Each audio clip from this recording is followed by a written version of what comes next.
있는데 다 같이 일어나셔서 합독하시고 앉겠습니다. 방송 시력을 조금 높여주세요. 신명기 10장 1절부터 시작. 그때 여호와께서 내게 이르시기를 너는 처음과 같은 두 돌판을 다듬어 가지고 산에 올라 내게로 나오고 또 나무개 하나를 만들라. 내가 깨트린 처음 판에 쓴 말을 내가 그 판에 쓰리니 너는 그것을 그 궤에 넣으라 하시기로 내가 조각목으로 궤를 만들고 처음 것과 같은 돌판 둘을 다듬어 손에 들고 산에 오르매 여호와께서 그 총의 날에 산 위에 불 가운데서 너희에게 이르신 십계명을 처음과 같이 그 판에 쓰시고 그것을 내게 주시기로 내가 돌이켜 산에서 내려와서 여호와께서 내게 명령하신 대로 그 판을 내가 만든 궤에 넣었더니 지금까지 있느니라. 이스라엘 자손이 부에롯 분에야 아간에서 길을 떠나 모세라에 이르러 아론이 거기서 죽어 장사되었고 그의 아들 엘르아살이 그를 이어 제사장의 직임을 행하였으며 또 거기를 떠나 굿고다에 이르고 굿고다를 떠나 욥바다에 이른즉 그 땅에는 시내가 많았으며 그때 여호와께서 레위 지파를 구별하여 여호와의 언약궤를 매게 하며 여호와 앞에 서서 그를 섬기며 또 여호와의 이름으로 축복하게 하셨으니 그 일은 오늘까지 이르느니라. 그러므로 레위는 그의 형제 중에 분깃이 없으며 기업이 없고 내 하나님 여호와께서 그에게 말씀하심 같이 여호와가 그의 기업이시니라. 내가 처음과 같이 40주 40야를 산에 머물렀고 그때도 여호와께서 내 말을 들으사 너를 차마 멸하지 아니하시고 여호와께서 내게 이르시되 일어나서 백성보다 먼저 길을 떠나라. 내가 그들에게 주리라고 그들의 조상들에게 맹세한 땅에 그들이 들어가서 그것을 차지하리라 하셨느니라. 이스라엘아, 내 하나님 여호와께서 내게 요구하신 것이 무엇이냐? 곧 내 하나님 여호와를 경외하여 그의 모든 도를 행하고 그를 사랑하여 마음을 다하고 뜻을 다하여 내 하나님 여호와를 섬기고 내가 오늘 내 행복을 위하여 내게 명하는 여호와의 명령과 규례를 지킬 것이 아니냐. 하늘과 모든 하늘의 하늘과 땅과 그 위의 만물은 본래 내 하나님 여호와께 속한 것이로되 여호와께서 오직 내 조상들을 기뻐하시고 그들을 사랑하사 그들의 후손인 너희를 만민 중에 택하셨음이 오늘과 같으니라. 그러므로 너희는 마음의 할례를 행하고 다시는 목을 곧게 하지 말라. 너희의 하나님 여호와는 신 가운데 신이시며 주 가운데 주시요 크고 능하시며 두려우신 하나님이시라. 사람을 외모로 보지 아니하시며 뇌물을 받지 아니하시고 고아와 과부를 위하여 정의를 행하시며 나그네를 사랑하여 그에게 떡과 옷을 주시나니 너희는 나그네를 사랑하라. 전에 너희도 애굽 땅에서 나그네 되었음이니라. 내 하나님 여호와를 경외하여 그를 섬기며 그에게 의지하고 그 이름으로 맹세하라. 그는 내 찬송이시여 내 하나님이시라. 내 눈으로 본 이같이 크고 두려운 일을 너를 위하여 행하셨느니라. 애굽에 내려간 내 조상들이 겨우 70년이었으나 이제는 내 하나님 여호와께서 너를 하늘의 별같이 많게 하셨느니라. 아멘. 오늘 말씀의 제목이 겸손할 때 이긴다. 여러분, 겸손하려고 힘쓰십니까? 겸손한 게 뭡니까?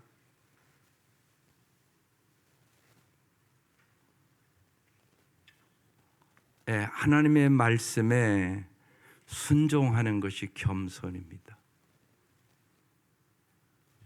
은혜 가운데 집회가 잘 끝났습니다. 집회가 잘 끝나는 게 중요한 게 아니고 들은 것이 중요한 게 아니고 은혜 받은 게 중요한 게 아니고 여러분이 말씀대로 순종하는 것이 중요한 것입니다. 그렇지 않으면 집회 끝났지만 똑같이 삽니다. 하나님이 분명히 여러분에게 다 음성을 주셨습니다.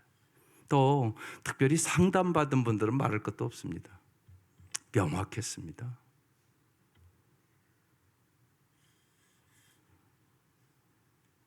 한마디로 모든 문제는 하나님의 말씀대로 안 살아서 생긴 일이십니다. 신기하지 않습니까? 부모들, 할아버지, 할머니 일들까지 다 알지 않습니까? 당신의 할아버지, 할머니들이 예수를 잘못 믿어서 이렇게 내려왔다고 그 얘기 하시잖아요. 아주 명확했습니다. 그러니까 말씀대로 안 살면 나만 복을 못 받는 게 아니라 내 자손들도 복을 받을 수가 없습니다. 그래서 참 말씀대로 사는 것이 얼마나 중요한 일인가. 또 그분이 여러분 평신도를 이렇게 강단에 세우는 건 목사로서는 대단한 많은 기도와 여러 가지 결단을 하고 세우는 겁니다. 그분이 말씀대로 살아서 자기 인생이 어떻게 됐는가를 간증했단 말이에요. 오늘 그러면서 오늘 첫 번째 이제 이번 주에 주시는 말씀이에요. 겸손할 때 이긴다. 하나님의 말씀에 순종할 때 이긴다. 여러분, 불교와 기독교의 차이점이 무엇입니까? 불교는 자력 종교입니다.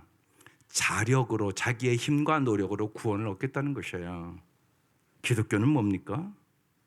타력 종교입니다. 나의 힘과 능력으로는 도저히 구원을 얻을 수 없다는 사실을 여러분 먼저 깨달아야 됩니다. 나를 구원하시려고 이 땅에 오셔서 나의 죄를 위하여 십자가에 죽으시고 내 죄의 형벌을 내 대신 다 받으시고 구원해 주신 그 하나님의 사랑을 깨닫고 이제 늘 교만에 빠지지 않고 겸손하게 살기로 결단하는 사람이 그리스도인입니다. 그래서 은혜가 뭔가를 아는 사람, 내 힘으로는 도저히 구원을 얻을 수 없다는 사실을 깨달은 사람, 내 힘으로는 인생에 더 쉽게 말씀드리면 좋은 열매를 맺을 수 없다는 것을 깨달은 사람. 여러분, 그걸 분명하게 하셔야 돼요. 주님이 나는 포도나무에 놓이는 가지다 그러잖아요. 주님이 도와주지 아니하시면 아무리 여러분이 노력해도 열매 맺을 수는 없습니다. 꽃을 피울 수는 있을지 몰라요. 열매를 맺게 하시는 분은 하나님이십니다. 그걸 여러분 빨리 깨닫는 것이 겸손이에요. 잠언 16장 18절 말씀을 우리가 잘 아는 말씀입니다. 다 같이 시작. 교만은 패망의 선봉이요 거만한 마음은 넘어짐의 앞잡이니라. 교만이란 하나님의 말씀에 지배를 받지 않는 거, 내 마음대로 내 뜻대로 살아가는 거, 그런 교만한 사람이에요. 뭐 인사를 잘하고 뭐 이런 얘기가 아니에요. 뭐 겉으로 보기에는 뭐 겸손한 같이 보이는 사람 많죠. 그게 겸손이 아니에요.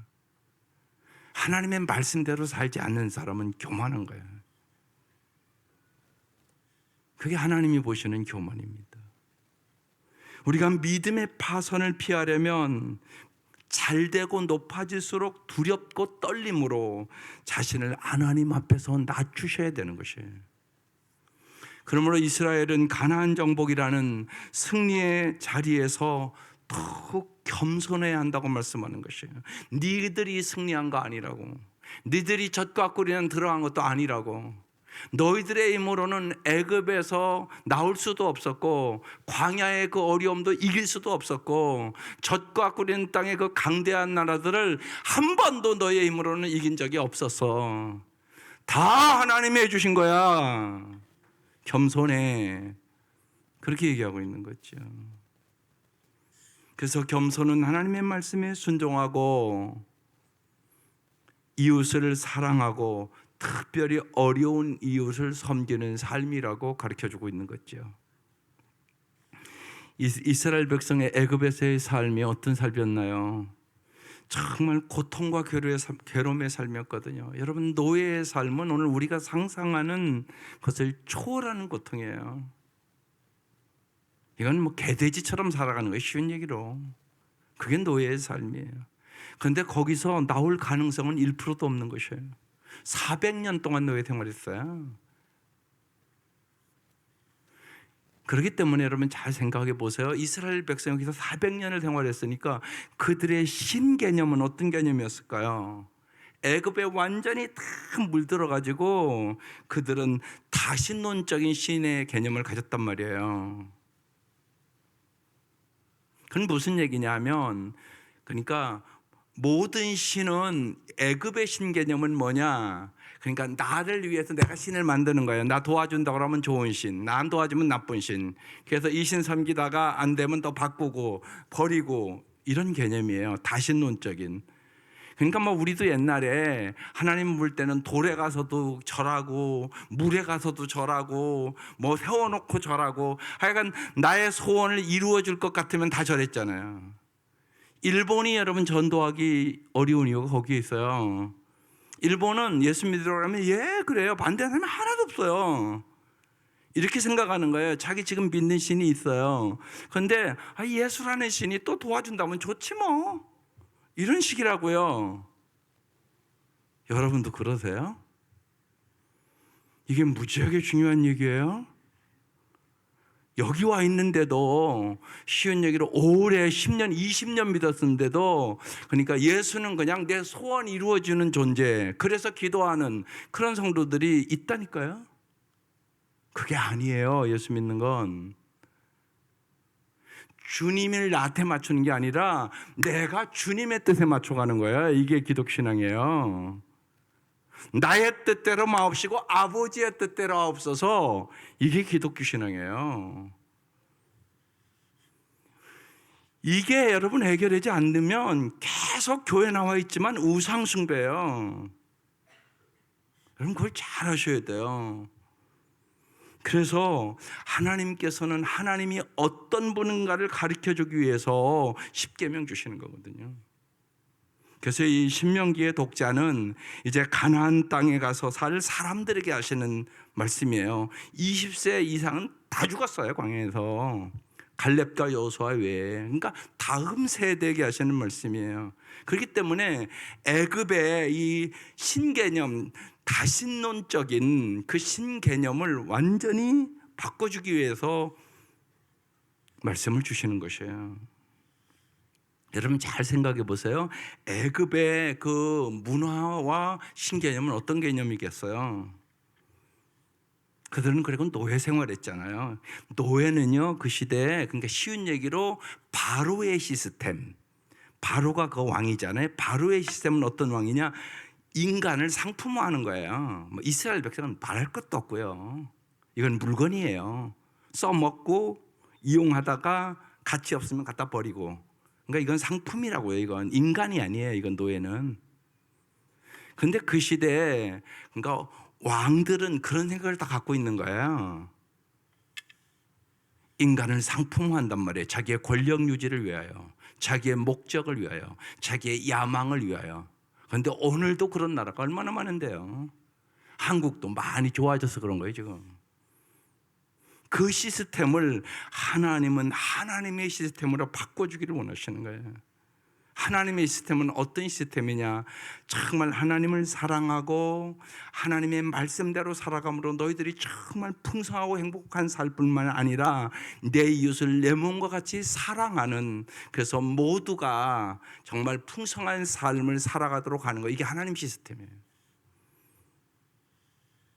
여러분이 예수 믿으면 하나님 시스템을 가져야죠. 그런데 많은 성도들이 애굽의 시스템을 가지고 경쟁하고 비교하고 열등감 속에 살고 좌절감에 살고 심지어는 시기하고 질투하고 남을 짓밟고 애굽의 시스템과 똑같은 시스템을 가지고 신앙생활하는 사람이 너무나 한국에는 아직도 많은 거예요. 그래서 오늘 이 십계명에 대한 것들을 여러분 잘 깨달으시기를 바라요. 정말 하나님을 사랑하고 이웃을 사랑하는 하나님의 시스템을 구축하기 위하여 하나님은 십계명을 주시는 거거든요. 그래서 첫 번째, 이스라엘 백성이, 그러니까 모세가 십계명 받으러 올라갔는데 그 사이에 뭐예요? 금송아지 만들어요. 기가 막힌 일이죠. 그래서 하나님이 저것들 다 멸망시켜 버리겠다고 모세가 기도해요. 하나님 불쌍히 여겨달라고, 나를 생명책에 지워달라고. 그러면서 기도해요. 하나님께서 그 기도에 응답해서 오늘 다시 이제 기회를 주시는 하나님을 보여주는 거예요. 1절. 그때 여호와께서 내게 이르시기를 너는 처음과 같은 두 돌판을 다듬어 가지고 산에 올라 내게로 나오고 또 나무개 하나를 만들어라. 이렇게 좀 말씀을 하셨어요. 2절. 내가 깨뜨린 처음판에 쓴 말을, 여기 깨뜨린 처음판에라고 그랬어요. 여러분, 우리가 신앙생활하면서 깨트려야 될 것이 있어요. 아직도 여러분이 세상 시스템을 가지고 있으면 깨트려야 되고, 세상 사고방식을 갖고 살면 여러분 정말 하나님을 알 수가 없어요. 그러니까 제가 서론에 얘기했어요. 예수 믿는 것은 예수님을 나에게 맞추는 게 아니에요. 나를 예수님께 맞추는 거예요. 진리와 은혜가 충만한 예수님의 말씀과 뜻에 나를 맞추는 거, 이게 신앙생활이에요. 이제 기도도 그렇게 하세요. 내 소원, 내 뜻, 내 욕심대로 내 소원 이루다가 이렇게 기도하지만 말고, 어려울 때는 물론 해결해 달라고 기도하시겠죠. 그렇지만 하나님 때로는 어려움 때도 이 어려움을 통하여 하나님의 뜻을 알게 하시고, 여러분 많은 경우가 그래요. 여러분이 아까 제가 얘기한 하나님 말씀대로 안 살아서 일어난 일이라니까요, 여러분의 삶의 어려움이. 그러면 어려운 일을 만나면 하나님, 내가 회개할 것이 무엇입니까? 하나님의 말씀대로 살고 있지 않는 것이 뭡니까? 이걸 물어봐야 되는 거 아니에요. 그건 안 물어보고 내 문제만 빨리 해결해 달라고 그러네요. 그게 아니에요. 우리에게 문제가 있는 거예요. 하나님께는 문제가 없으세요. 하나님은 언제나 진리예요. 하나님은 언제나 사랑이 돼요. 하나님은 언제나 선하세요. 하나님은 한 번도 실수하신 적이 없으세요. 그러니까 하나님의 뜻에 나를 맞춰야죠. 그러니까 어려울 때는 더 말씀 보셔야 되는 거예요. 그래야 말씀을 통해 하나님의 뜻을 알죠. 어려울 때 더 주님 앞에 와서 하나님의 뜻이 무엇인가를 기도해야죠. 그래야 근본적인 문제를 해결하죠. 근본적인 문제. 여러분, 근본적인 문제를 해결해야 돼요. 예를 들어서 내가 암 초기다 그러면 빨리 수술해야지 옥도전기 바르고 있으면 되겠어요? 그러면 안 되잖아요. 그 문제를 어떻게 해결할 것인가를 생각하셔야 되는 것이에요. 이게 엄청나게 중요해요. 엄청나게 중요해요. 보면요, 그걸 하나님 정확하게 알고 있어요. 쉬운 얘기로 여러분이 뭘 사랑하고 있는지, 하나님을 진짜 사랑하고 있는지, 하나님보다 돈을 더 사랑하고 있는지, 자식을 더 사랑하는지 정확하게 알고 계세요.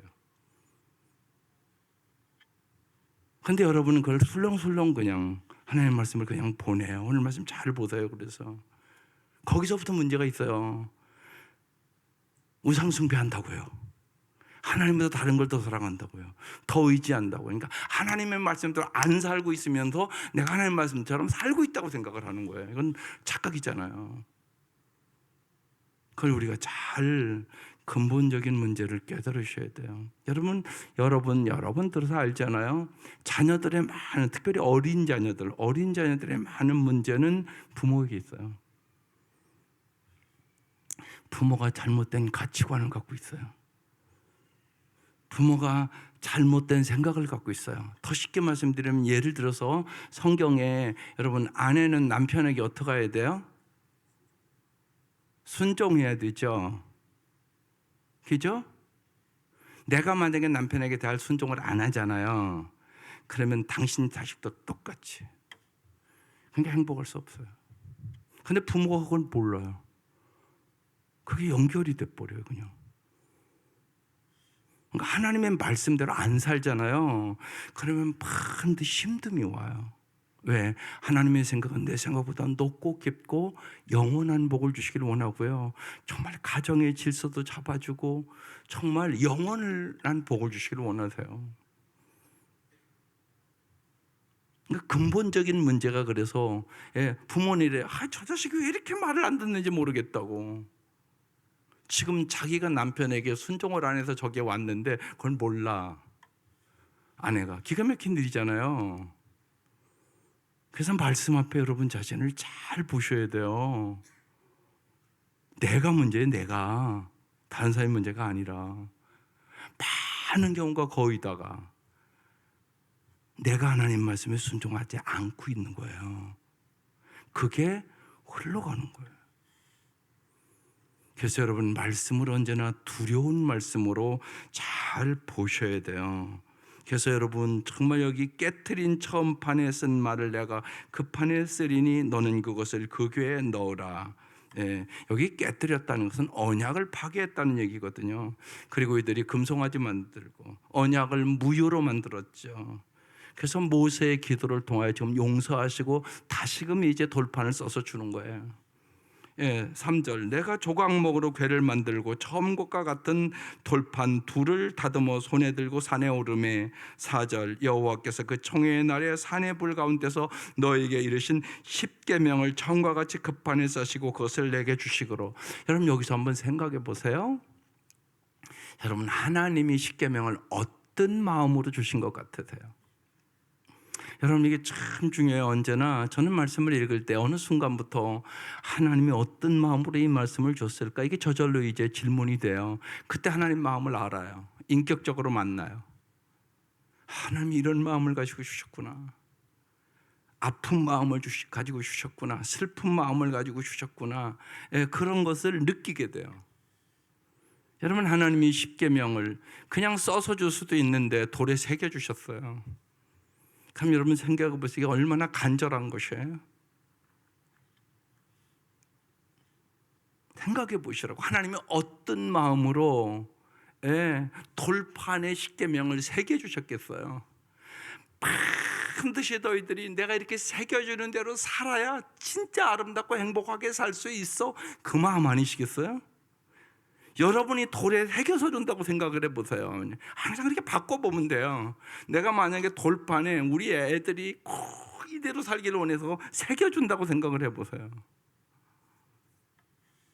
한번 오늘 저녁에 그걸 경험하려면 내가 만약에 6개월밖에 살 수 없다고 생각하고 내 아들에게 꼭 하고 싶은 말을 내가 10가지만 써봐야 되겠다고 한번 써보세요. 어떤 마음으로 여러분 쓰겠나. 그거 해보면 알잖아요. 언제나 하나님 말씀은 해봐야 알아요. 이렇게 들어서 하는 게 아니에요.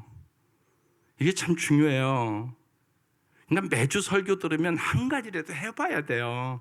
반드시 주님은 여러분에게 주신 말씀이에요. 이번 그 목자님 와서 간증이 자기 해보니까 경험했다고 그러잖아요. 그래서 그 사람은 쓰임 받는 거예요. 많은 분들은 말씀을 듣고 안 하니까 쓰임을 못 받는 거예요. 경험이 없으니까. 그분은 해봤다는 거예요. 최선을 다해서. 그러니까 하나님 역사를 하는 거죠. 그게 참 중요해요. 우리 신앙생활에. 그 차이예요. 말씀을 들으면 말씀대로 순종해서 해보는 사람이 있고 듣고 잊어버리고 그것만 하는 거. 그러면 안 변해요. 그리고 신앙생활하는 게 그렇게 기쁘지 않아요. 왜? 경험이 없으니까. 하나님 말씀은 그런 말씀이 아니에요. 그러니까 한번 진짜 써보세요. 가서 내가 6개월밖에 못 산다고 생각하고 아들에게 가서 써보라고요. 내가 10가지 뭘 써줄까. 여러분 많이 생각하지 않겠어요? 여러 번 생각하지 않겠어요? 아마 오늘 이 밤 셀 거려? 하나님 그런 마음으로 우리에게 주신 것이에요. 돌판의 세계에서 너희들이 이렇게 살아야 정말로 행복하게 살게 하기 위해서. 오늘 행복이라는 단어가 나와요. 하나님 그래서 새겨주신 거거든요. 5절 내가 돌이켜 산에서 내려와서 여호와께서 내게 명령하신 대로 판을 내가 만든 궤에 넣었더니 지금까지 있느니라. 이걸 법궤라고 그러죠. 이 법궤에 뭐 들어있어요? 십계명의 돌비, 아론의 쌍난 지팽이, 만나 들어있어요. 여러분 이 세 가지는 뭘까요? 예, 많은 분들이 기적적인 상징이라고 그러지만 더 중요한 게 있어요. 사실은요 불순종의 상징이에요. 이것을 지성소에 안치했잖아요. 정말 너희들이 이렇게 불순종에도 불구하고 하나님께서 은혜와 자비를 베풀어 주셨다는 것을 나타내는 상징인물이에요. 그것들이요. 그래서 새로운 삶과 새로운 기회를 주신 하나님이세요. 그것을 에레미야서 31장에 기가 막히게 표시해 놨어요. 4절 5절을 같이 읽어볼게요. 시작. 처녀 이스라엘아 내가 너를 일으켜 세우겠으니 내가 다시 일어날 것이요 너희는 다시 너의 소고를 들고 흥에 겨워 춤을 추며 나오게 될 것이다. 내가 너로 다시 사마리아 산마다 포도원을 만들 수 있게 하겠다. 포도를 심은 사람이 그 열매를 따먹게 하겠다. 이스라엘이 금송아지를 만들어 숭배했을 때 하나님 모세의 기도를 들으시고 그 진노를 거두시고 이스라엘 백성에게 다시 새로운 기회를 주셨어요. 이처럼 우리의 기도는 하나님의 은혜와 복을 흘러보내는 통로가 될 수 있어요. 언제나 여러분 어렵고 힘들고 그럴 때 여러분 기도로 해결하세요. 하나님, 여러분이 회개 기도를 하시면 반드시 회복을 시켜주세요. 하나님은 은혜로우신 분이세요. 어떤 형편에도 정말 하나님의 은혜를 구하고, 우리가 모세처럼 정말 모세가 죄인을 사랑하는 마음으로 기도하거든요. 그 모세의 기도를 응답하신 주님께서 우리에게 다시 시작할 능력과 힘과 지혜와 은혜를 베풀어 주시는 하나님이세요. 그래서 낙심하지 마시고요, 다시 시작하는 거야. 그게 언제나 새로운 삶을 살아가는 길이에요. 새해가 시작됐어요 벌써. 이제 한 달도 다 끝나가요 벌써. 그런데 똑같이 성경 보는 것도 똑같이, 기도하는 것도 똑같이, 삶이 지금 똑같은 분들이 너무나 많아요. 일어나세요. 그 태도 갖고는 안 돼요. 주님을 더 가까이 하세요. 더 열심히 믿으세요. 더 마음을 다하여 예수를 섬기세요. 작년과 똑같이 행동하면 열매가 똑같은 것밖에 더 오겠어요? 여러분 자신을 잘 보세요. 내가 작년 삶과 벌써 1월 1일이 몇 주가 지금 지났는데 내가 좀 새롭게 하려는 마음은 갖고 있는 건가? 똑같이 지금 생활하고 있는 거 아닌가? 이걸 한번 다시 생각하세요. 하나님 오늘 이 밤 다시 얘기하는 거예요. 다시 새롭게 하나님을 더 사랑하고 하나님 앞에 더 가까이 나와야 돼. 지금 그렇게 말씀하는 거예요. 이스라엘 백성이 받은 가장 큰 축복이 뭐예요? 그 돌판에 새겨진 십계명 하나님의 말씀이에요. 여러분, 말씀을 받는 축복이요, 가장 큰 축복이에요. 여러분, 이걸 깨달으세요. 엄청나게 중요해요. 말씀을 받는 사람이 축복받은 사람이에요. 야, 오늘도 말씀을 주시네, 이렇게 살으라고. 예? 정말이에요. 저는 이번 집회 중에서 제가 받은 은혜는, 저도 이제 상담하는데 10시간 같이 앉아 있었잖아요. 하나님이 그분에게 가르쳐 준다는 것이에요. 저는 여러분의 형편과 사정을 오래 같이 했으니까 여러분 가정 형편들을 그래도 어느 정도 다 알아요. 그런데요, 그분이 기도하시면서 그 가정의 기본적인 문제들을 정확하게 얘기를 하니까 하나님은 다 알고 계시구나. 하나님 정말 우리 안고 일어섭니까? 우리 말하는 것까지 다 알고 계시는구나. 이건 그 세대만이 아니라 그 할아버지 세대까지 다 알고 있는 거구나. 이걸 뚜렷하게 그분이 증명해 줬어요. 그래서요, 말씀대로 살아가는 것이 얼마나 중요한 것인지, 여러분이 말씀대로 살아가는 것이 반드시 여러분의 자녀들에게 흘러가요. 어김없이 흘러가요. 하나님이 신실하신 하나님이에요. 그러니까 여러분이 어떻게 믿어야 되겠어요?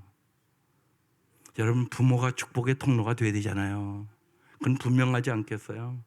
그래서요, 정말 주님께서 지금 십계명을 주는 것처럼 말씀을 받는 축복이 여러분 삶에 있기를 주의 이름으로 축원합니다.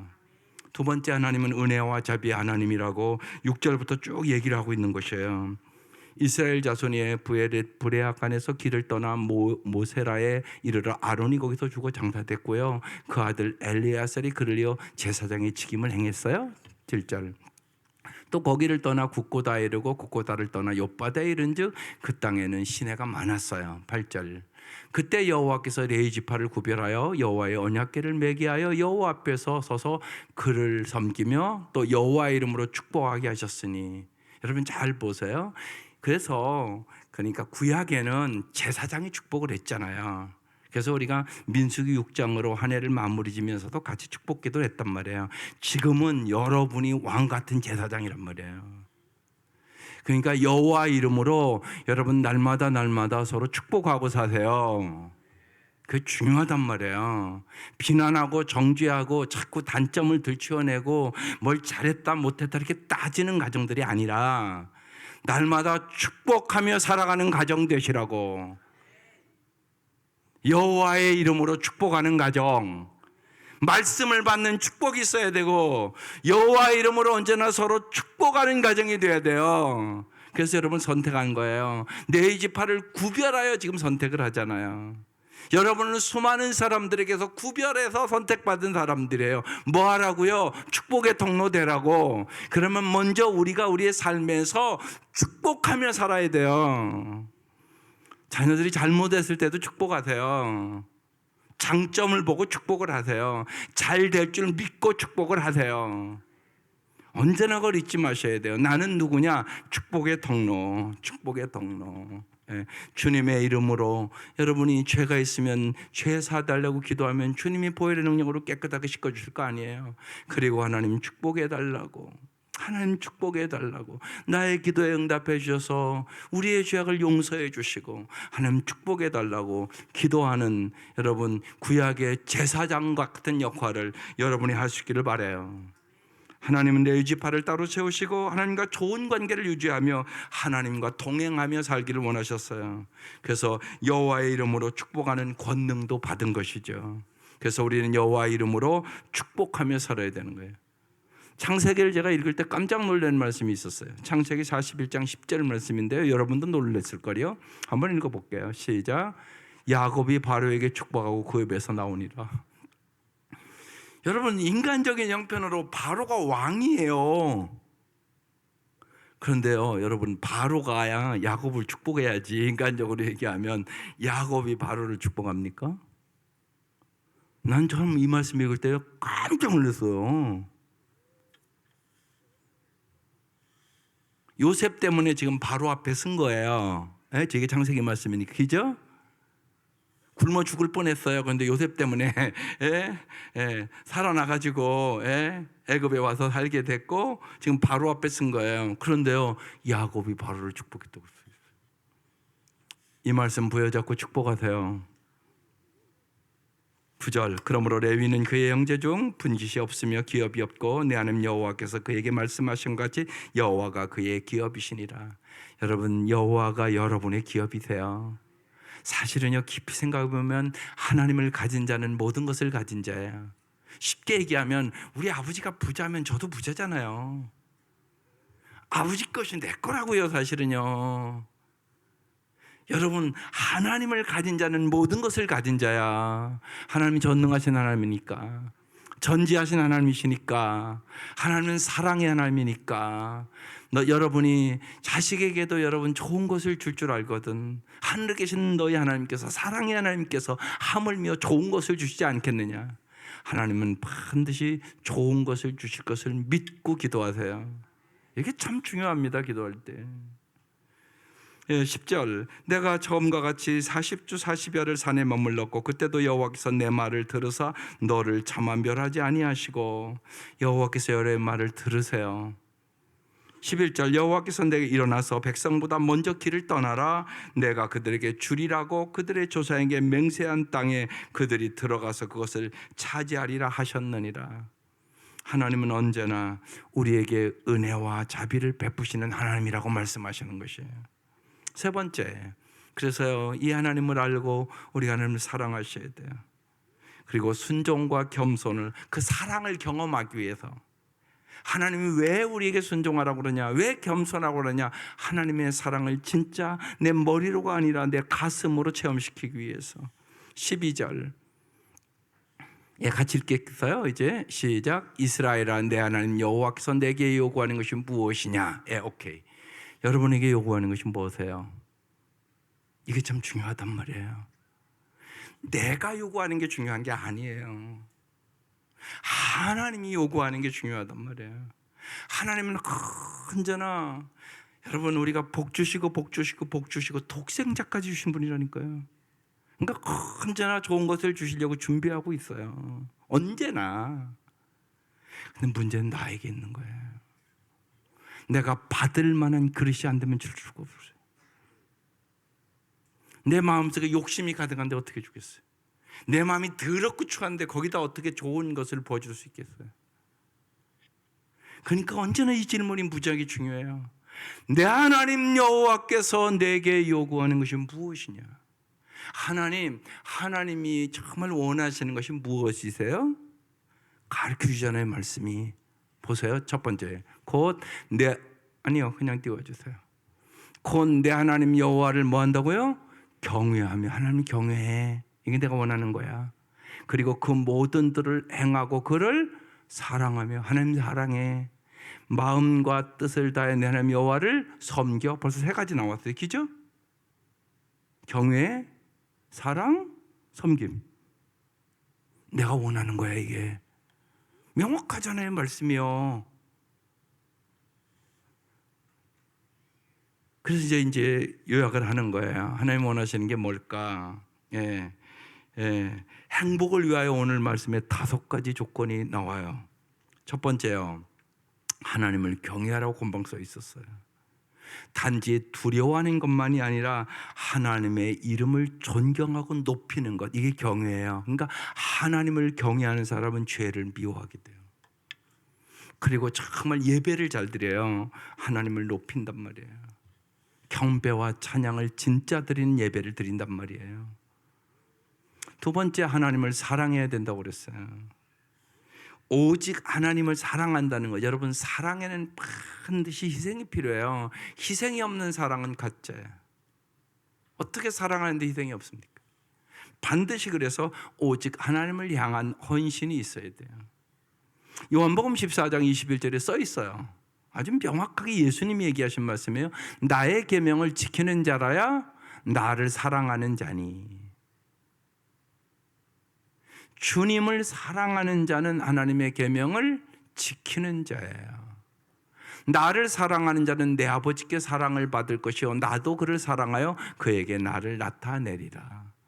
그러니까 하나님의 말씀대로 살아가는 사람이 하나님을 사랑하는 자라고 얘기하고 있어요. 그 다음에요, 마음과 뜻을 다하여 하나님을 섬겨야 돼요. 금방 써 있었어요. 13절 넘어가 볼게요. 좀 더 자세히 나와요. 같이 읽어보겠어요. 시작. 내가 오늘 내 행복을 위하여 내게 명하는 여호와의 명령과 규례를 지킬 것이 아니냐. 하나님은 왜 우리에게 하나님의 명령과 규례를 지키라고 말씀하세요? 우리 행복을 위해서. 십계명 왜 주셨어요? 우리의 행복을 위하여.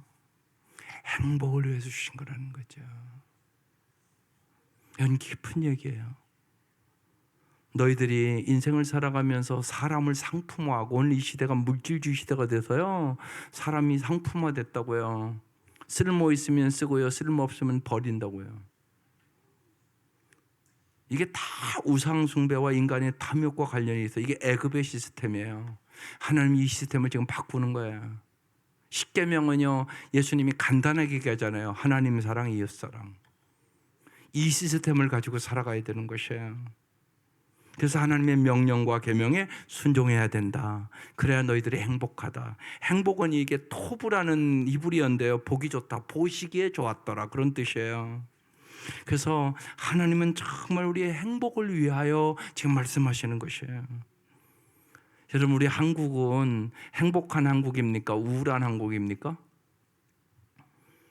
여러분, 행복한 사람들입니까? 우울한 사람들입니까? 여러분 자신이?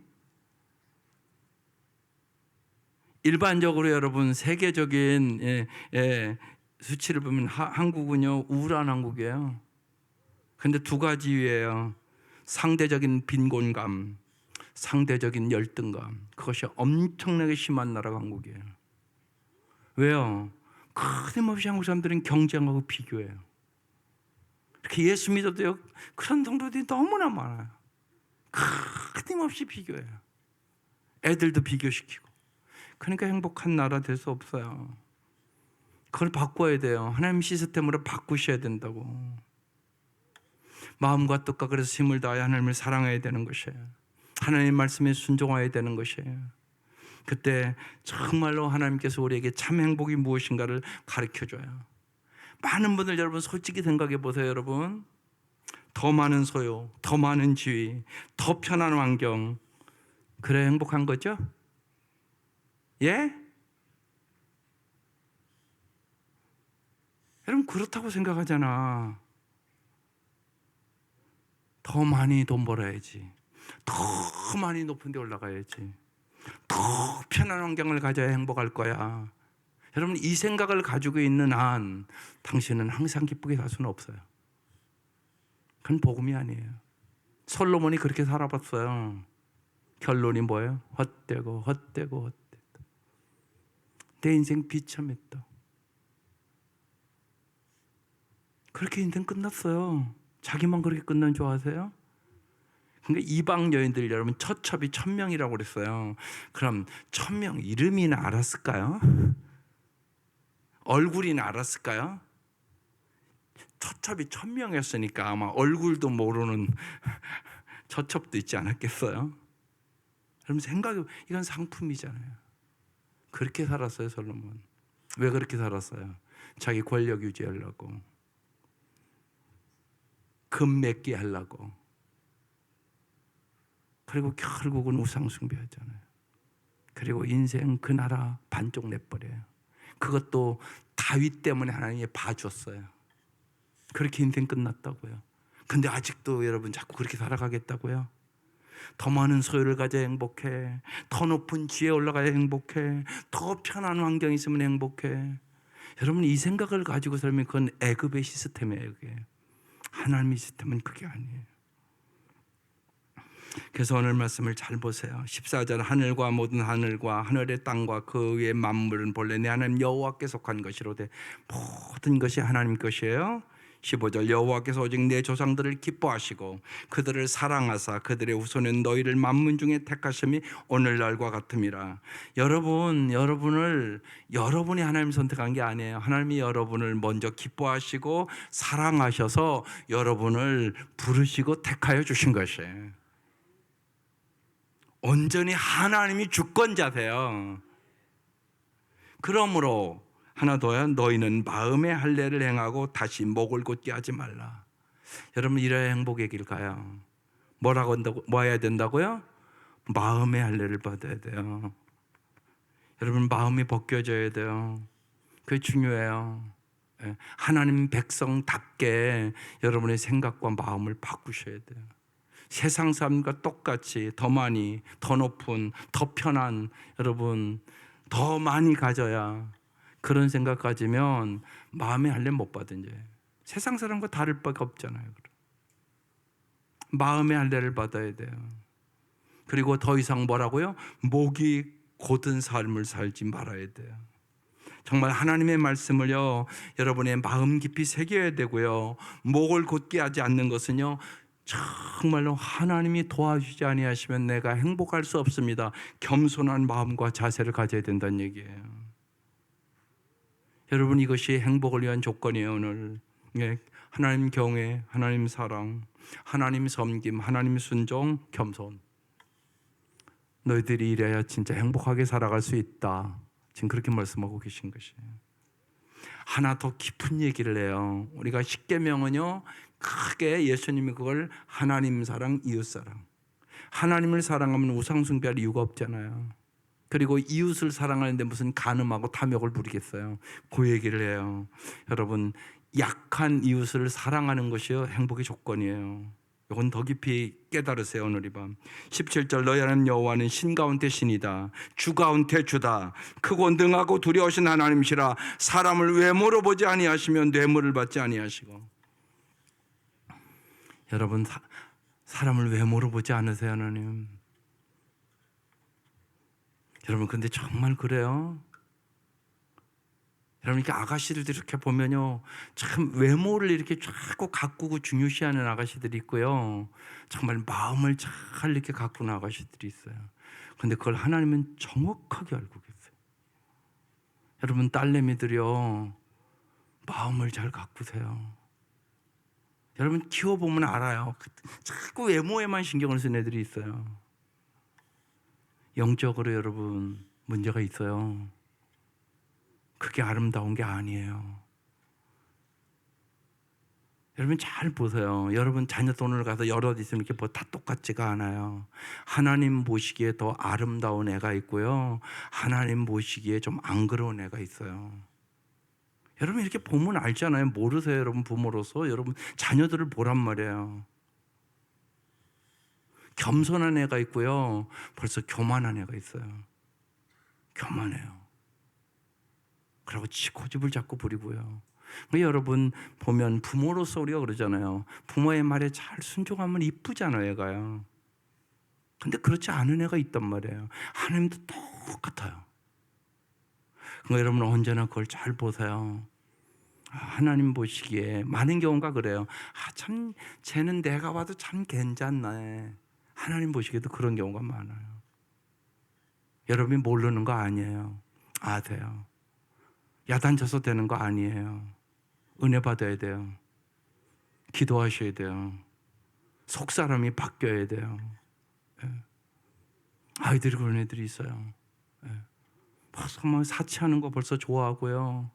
자꾸 그냥 외모에만 자꾸 관심이 많고요. 벌써요. 이게 벌써 초등학교 5학년 되면 벌써 시작하는 것 같아요. 제가 보면요. 그런데요. 정확하게 얘기하세요. 그분이요. 목자님이 뭐라고 그러는지 알아요? 엄마가 돈 좋아하니까 애들이 돈 좋아하죠. 나는 그 말이 무서웠어요. 엄마가 돈이 우상인데 애들도 그렇죠. 무서운 말이고. 여러분 잘 여러분 자신을 돌아보세요. 하나님의 말씀은 진실해요. 보세요. 크고 능하시며 두려우신 하나님이시라. 사람을 외모로 보지 아니하며 뇌물을 받지 아니하시고 18절 고아와 과부를 위하여 정의를 행하시며 나그네를 사랑하며 그에게 떡과 옷을 주시나니. 이 시대 여러분 고아와 과부 나그네는 어떤 사람이에요? 한결같이 어려운 사람이에요. 근데 고아와 과부를 위하여 정의를 사랑하고 나그네를 사랑하며 그들에게 떡과 옷을 주는 것이 사랑이라는 것이에요. 19절 너희는 그래서 나그네를 사랑하라 그러면서 이렇게 말씀해요. 전에 너희고 애굽 땅에서 나그네 되었습니다. 사람은요 자기의 과거에 대한 걸 자꾸 잊어버려요. 풍모절지면. 이 얘기잖아요. 개구리가 올챙이적 생각을 못한다고. 너희가 옛날에 애굽에서 어떻게 살았는가를 생각하고 하나님의 은혜로 너희가 이렇게 잘 살게 됐으니까 너희들도 나그네를 사랑하고 대접해야 되지 않겠니? 그 말씀이에요. 여러분 이 생각을 우리 청년들 잘 하세요. 여러분이 사는 세상이 너무 풍요로운 세상이에요. 너무 잘 살아요 우리. 그래서 여러분이 이걸 몰라요.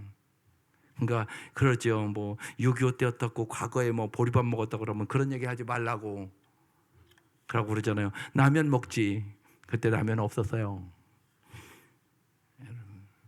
청년들 그렇게 얘기하면 안 돼요. 그래서 여러분이 무엇보다도 많이 돈도 벌고 하나님이 주시면요 이웃 사랑하는 데 쓰세요. 그게 복 받은 사람들이에요. 이스라엘이 나그네를 사랑해야 하는 이유는 그들 역시 노예 상태에서 나그네였다는 것이에요. 하나님이 나를 어떻게 사랑하는지 아는 방법은요 내가 이웃을 사랑할 때 알아요. 그러지 않고는 여러분 하나님 사랑 몰라요. 말로만 알아요. 그리고 하나님 사랑, 이웃 사랑은 그냥 말뿐이에요. 은혜를 기억하셔야 돼요. 과부와 고아와 나그네 이 공통점은 누군가의 도움이 꼭 필요한 사람들이에요. 이들을 섬기라는 것이에요. 그래서 하나님의 사랑을 배우고 하나님의 그 사랑을 깨닫고 너도 진짜 이웃과 행복하게 살아가는 방법이 뭔가를 깨달으라는 것이에요. 여러분 꼭 잊지 마세요. 어려운 이웃을 돕는 것이 복이에요. 온 마음을 다해 하나님을 사랑하고 이웃을 사랑하는 사람이 최고의 복을 받은 사람이에요. 여기에 대한 확신을 오늘 이 밤 가지시기를 바라요. 내 하나님 여호와를 경외하며 그를 섬기며 그에게 의지하고 그 이름으로 맹세하라. 그는 내 찬송이시요 내 하나님이시라. 내 눈으로 본 이같이 크고 두려운 일을 너를 위하여 행하였느니라. 하나님이 행하신 모든 일들은 너의 행복을 위하여 한 일이야. 여러분 부모들도 그렇잖아. 부모들도 내가 희생하고 평생 동안 너희를 위해서 살았어. 너희들이 행복하기만 하면 괜찮아. 이게 부모의 마음이잖아요. 이게 하나님의 마음이라고 얘기하는 것이에요. 너희를 위하여 행하셨느니라. 마지막 그래서 애굽에 내려간 내 조상들이 겨우 너희들 보잘것없는 약한 민족이었어. 70명이 불과했잖아. 이제는 내 하나님 여호와께서 너를 하늘의 별과 같이 많게 하셨잖아. 이건 누가 했냐? 하나님이 내가 해주신 거야. 그 얘기를 하는 것이에요. 하나님의 말씀을 따라 자비롭고 정의롭게 살며 이웃을 사랑하는 것이 하나님의 은혜를 보답하는 일이고 하나님을 찬송하는 방법이라고. 내가 너희의 찬송이야, 이렇게 말씀하는 거예요. 히브리서에 그걸 이렇게 해석해놨어요. 히브리서 13장 15, 16절 마지막 같이 읽어보겠습니다. 시작. 그러므로 우리는 예수로 말미암아 항상 찬송의 제사를 하나님께 드리자. 이는 그 이름을 증언하는 입술의 열매니라. 오직 선을 행하고 서로 나누어 주기를 잊지 말라. 하나님은 이 같은 제사를 기뻐하시느니라. 이제는 여러분의 삶이 정말 어떤 것이 행복인가를 오늘 잘 깨달으시고 오늘 말씀 하나님이 원하시는 일에 여러분의 마음을 맞추시고 하나님 주시는 행복을 누릴 수 있기를 주의 이름으로 축원합니다. 기도드리겠습니다. 마음과 함께 기도 한번 읽어볼게요. 시작. 순종하는 믿음